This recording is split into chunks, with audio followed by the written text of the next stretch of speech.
I am grateful for her dahil I know na she really tried her best para magawa yung para sa ikasasaya at makakapagbigay ng puri sa Panginoon. Every time na gagawa siya ng reviewer, gagawa siya ng mga tasks na hindi po kaya ng mga classmate namin, I really appreciate how she volunteers to do that.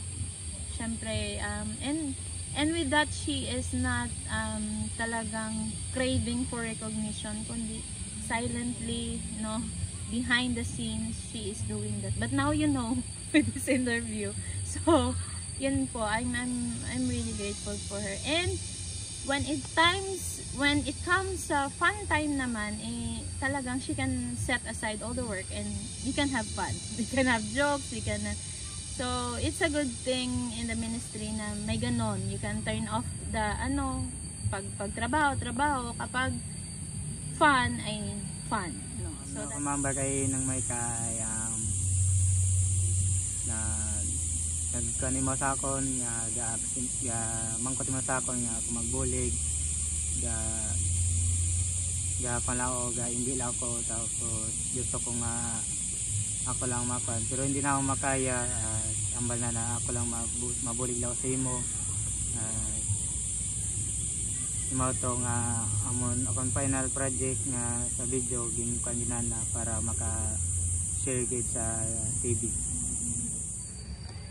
Si Maika talaga ay masayahin at mapagbiro at pagdating sa mga kung kailangan mo ng tulong, talagang handa talaga siyang tumulong.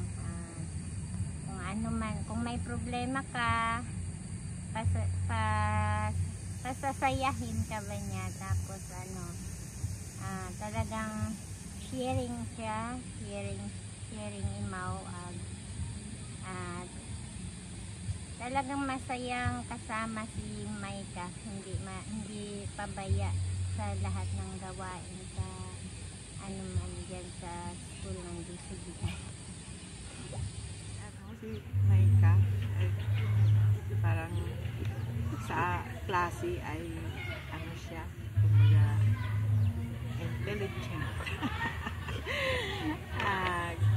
Na-miss ko ang aming mga bonding moments kasi kung minsan nagaiba kami, nagagawa, nagakaon sa guwa, mamimiss ko yan.